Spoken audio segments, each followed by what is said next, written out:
Hello အားလုံးပဲမင်္ဂလာပါရှင်ဒီနေ့မှာတော့ရွာကိုလည်းလွမ်းနေအမေကိုလည်းလွမ်းနေအားကြောင့်မလို့အမေချက်သေးတွေတက်ဖြစ်တဲ့ပဲဒီဒိန်းလေးနဲ့မြေဒီတောင်လေးနဲ့ထည့်ထောင်းစားပါမယ်ရှင်လိုက်ထုတ်နေအောင်လို့ပေါ့နော်မြေဒီကတအားဆက်နေတဲ့ခါကျတော့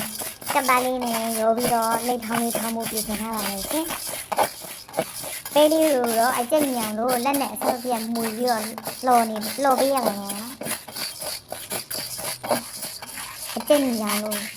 လော်ပေးရမယ်ဒီချာလေးကမှမှုလိုက်လော်လိုက်မယ်ဒါဆိုလုပ်ပြီး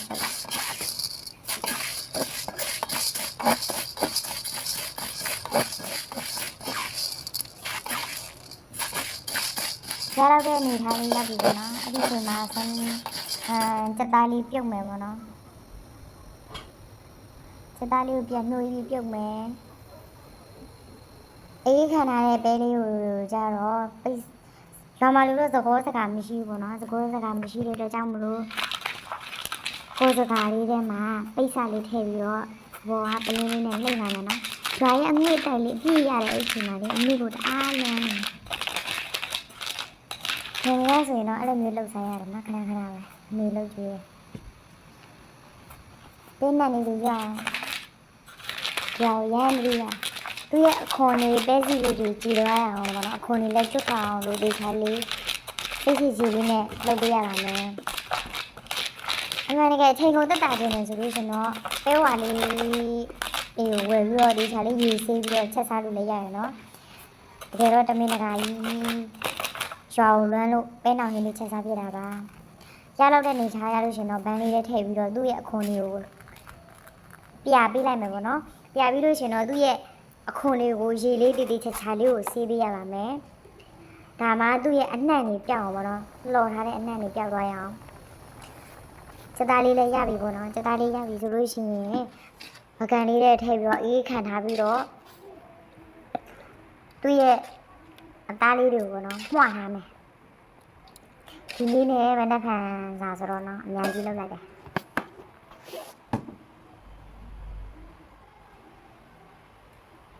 သူ့ရဲ့အရည်တွေကိုတော့ပိန်းလေးထဲမှာပြန်ပြီးထည့်မယ်နော်ပဲလေးစီချက်တက်ဖို့အတွက်ကျက်သွန်နီနဲ့ကျက်သွန်ဖြူတွေကိုလီးထားမယ်ပလေးလီးထားမယ်အဲ့ဒါဆိုလို့ရှိရင်တော့ပဲနဲ့မွေးလေးနဲ့အရန်ကိုစားကောင်းတယ်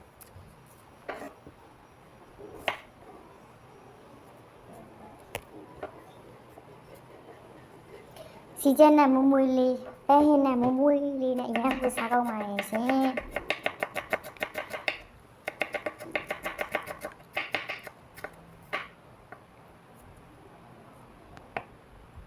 တချမ်းမယ်လေးမယ်ချွေတာရေးကျက်သွန်ဖြူလေးလည်းများထည့်မယ်နော်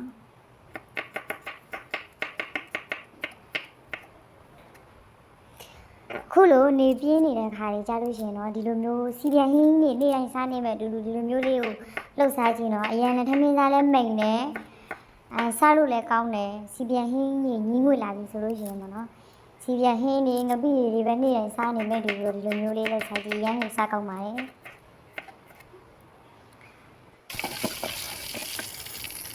ပဲချက်ဖို့အတွက်စီချက်တက်မယ်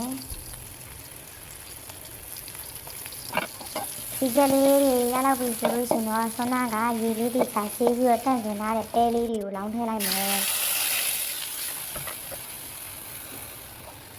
နောက်တော့ဘာလဲဒီလိုပဲချက်တယ်နော်စီရများများမဟုတ်ဘူးသူရေအများကြီးထည့်လိုက်လို့ရှိရင်စီရှိတော့အဲ့ဒီချိန်မှာစက်သားလေးထောင်းဖို့အတွက်ငရုတ်တီးလေးထည့်မယ်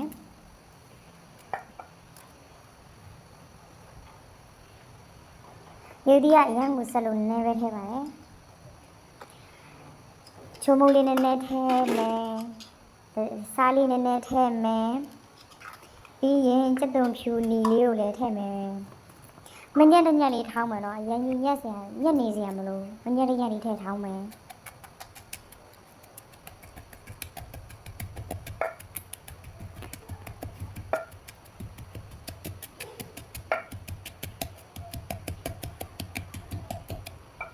ရလောက်တဲ့နေထိုင်ကြလို့ရှင်တော့ဆွမ်းနာကအေးခံပြီးမွှထားတဲ့စက်သားလေးတွေကိုပေါ့နော်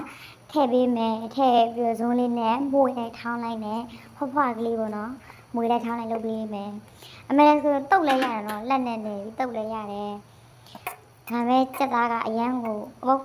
မယူတီးကအရန်ကိုပူတယ်ဆက်လက်ဆက်တယ်အဲဒါကြောင့်မို့မြုပ်တီးလေးနဲ့စုံလေးနဲ့ပေါ့နော်လိမ့်မယ်အမေမရှိမဲ့ဟိုဟာလေးလည်းမကြီးတီးလေးကိုလည်းထည့်လိုက်ပါသေးတယ်ရှင်တမ်းမြာတီးဝယ်ဘာမဝယ်တော့ဘူးเนาะအချိန်ကုန်အောင်လို့တမ်းမြာအမှန်တကယ်ဆိုတော့တမ်းမြာတီးလေးနဲ့ပဲဟင်းနဲ့ထည့်ဖို့အတွက်စူဖို့ရလေးနဲ့ဝယ်ရမယ်ပေါ့နော်ချိန်မရှိလို့မွေတော့ပါဘူးရှင်